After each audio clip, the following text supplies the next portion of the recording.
តើការរួមភេទរាប់ជាការហាត់ប្រាណដែរឬទេបកស្រាយតាមបែបវិទ្យាសាស្ត្រតើការរួមភេទអាចជំនួសការហាត់ប្រាណបានទេមនុស្សជាច្រើនជឿថាការរួមភេទអាចដុតកាឡូរីបានច្រើនដូចជាការធ្វើលំហាត់ប្រាណប៉ុន្តែតើពាក្យពិតតាមបែបវិទ្យាសាស្ត្រយ៉ាងណានៅក្នុងវីដេអូនេះយើងនឹងមកស្វែងយល់ជាមួយគ្នាអំពីការរួមភេទអាចចាត់ទុកជាការហាត់ប្រាណបានកម្រិតណានិងហេតុអីវាមិនអាចជំនួសការធ្វើលំហាត់ប្រាណបានទាំងស្រុងតាមការសិក្សាវិទ្យាសាស្ត្រសកម្មភាពរួមភេទអាចចាត់ទុកជាសកម្មភាពរាងកាយមួយប្រភេទដែលធ្វើឲ្យរាងកាយប្រើប្រាស់ថាមពលនិងបង្កើនអត្រាចលនាបេះដូងប៉ុន្តែវាមានកម្រិតខុសពីការធ្វើលំហាត់ប្រាណដែលមានគោលបំណងពង្រឹងសុខភាពចំណុចទី1រាងកាយប្រើប្រាស់ថាមពលកម្រិតណាក្នុងអំឡុងពេលរួមភេទដើម្បីដឹងថាការរួមភេទអាចជំនួសការហាត់ប្រាណបានឬទេយើងត្រូវពិនិត្យទៅលើកម្រិតថាមពលដែលរាងកាយបានប្រើប្រាស់ពិតប្រាកដដោយផ្អែកលើឯកតារង្វាស់ចំនួន3គឺកាឡូរីម៉េត្រនិងអត្រាចលនាបេះដូងតាមបែបសរីរវិទ្យាក្នុងអំឡុងមានសកម្មភាពរួមភេទអត្រាចលនាបេះដូងជាមធ្យមអាចកើនឡើងប្រហែល90ដល់130ដងក្នុង1នាទីប៉ុន្តែអាចប្រែប្រួលទៅតាមអាយុសុខភាពនិងកម្រិតសកម្មភាពរបស់មនុស្សម្នាក់ៗបើពិនិត្យលើកម្រិតប្រើប្រាស់ថាមពលឬឯកតាម៉េត្រសកម្មភាពនេះត្រូវបានចាប់ចូលជាសកម្មភាពរាងកាយកម្រិតស្រាលទៅមធ្យមគឺចន្លោះពី3ទៅ4ម៉េត្រសំពូស្នេះបង្ហាញថាការរួមភេទមានកម្រិតប្រើប្រាស់ថាមពលប្រហាក់ប្រហែលទៅនឹងការដើរលឿនការឡើងជណ្ដើរ2ជាន់ឬការហាត់យូហ្គាតែប៉ុណ្ណោះវាមិនមានអង់តង់ស៊ីតេខ្ពស់គ្រប់គ្រាន់ដើម្បីយកទៅប្រៀបធៀបឬស្មើនឹងការរត់ឬការហាត់ប្រាណនៅកន្លែងហាត់ប្រាណឡើយចំណុចទី2ការសិក្សាវិទ្យាសាស្ត្រតើរាងកាយប្រើប្រាស់អស់ប៉ុន្មានកាឡូរីការសិក្សាស្រាវជ្រាវដ៏ល្បីល្បាញមួយមកពីសាកលវិទ្យាល័យ Montreal University of Montreal បានតាមដានយ៉ាងលម្អិតលើការប្រើប្រាស់ថាមពលរបស់គូស្នេហ៍វ័យក្មេងលទ្ធផលបានបង្ហាញទិន្នន័យជាមធ្យមដូចតទៅចំពោះបុរស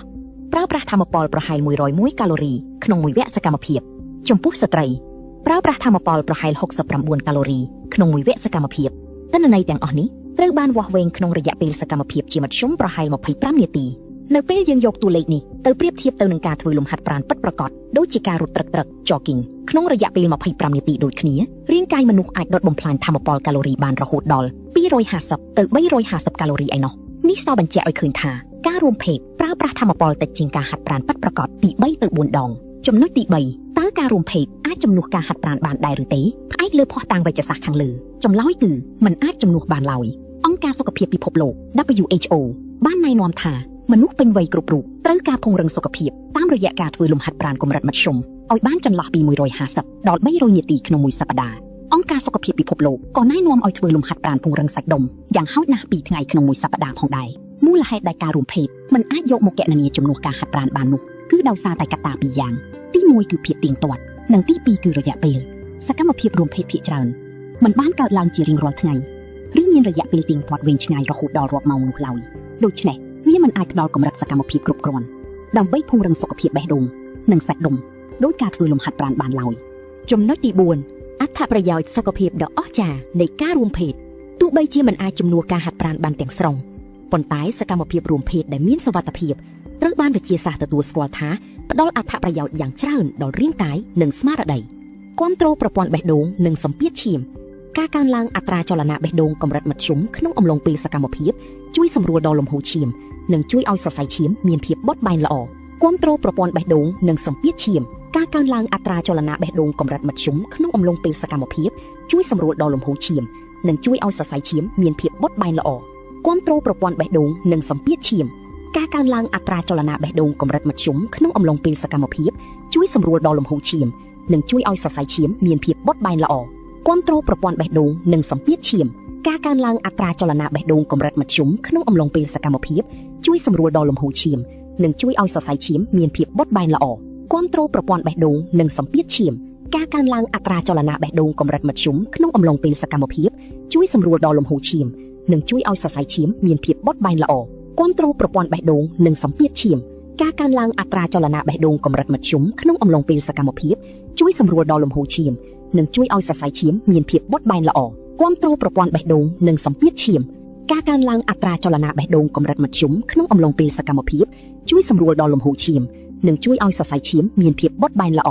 គាំទ្រប្រព័ន្ធបេះដូងនិងសម្ពាធឈាមការកើនឡើងអត្រាចលនាបេះដូងកម្រិតមធ្យមក្នុងអំឡុងពេលសកម្មភាពជួយសម្រួលដល់លំហូរឈាមនិងជួយឲ្យសរសៃឈាមមានភាពបត់បែនល្អគាំទ្រប្រព័ន្ធបេះដូងនិងសម្ពាធឈាមការកើនឡើងអត្រាចលនាបេះដូងកម្រិតមធ្យមក្នុងអំឡុងពេលសកម្មភាពជួយសម្រួលដល់លំហូរឈាមនិងជួយឲ្យសរសៃឈាមមានភាពបត់បែនល្អ កម្រិតស្រាលទៅមធ្យមនៅក្នុងក្រុមនេះរួមមានការដើរកម្សាន្តការហាត់យូហ្គាស្រាលៗការពត់ខ្លួន stretching និងសកម្មភាពរួមភេទការរួមភេទអាចរាប់ជាសកម្មភាពរាងកាយ physical activity ប៉ុន្តែជាទូទៅមិនមានរយៈពេលនិងអង់តង់ស៊ីតេគ្រប់គ្រាន់ដើម្បីចាត់ទុកជាការធ្វើលំហាត់ប្រាណតាមការណែនាំរបស់ WHO ឡើយកម្រិតមធ្យមទៅខ្លាំងនៅក្នុងក្រុមនេះរួមមានការរត់ត្រឹកត្រកការហាត់លើកទម្ងន់នៅជីមការហែលទឹកនិងការហាត់បែបអង់តង់ស៊ីតេខ្ពស់ HIIT នេះជាក្រុមសកម្មភាពពិតប្រាកដដែលសាកលវិទ្យាល័យវេជ្ជសាស្ត្រ Harvard និង Mayo Clinic ណែនាំថាចាំបាច់ត្រូវតែធ្វើជាប្រចាំដើម្បីភាពរឹងមាំនៃរាងកាយ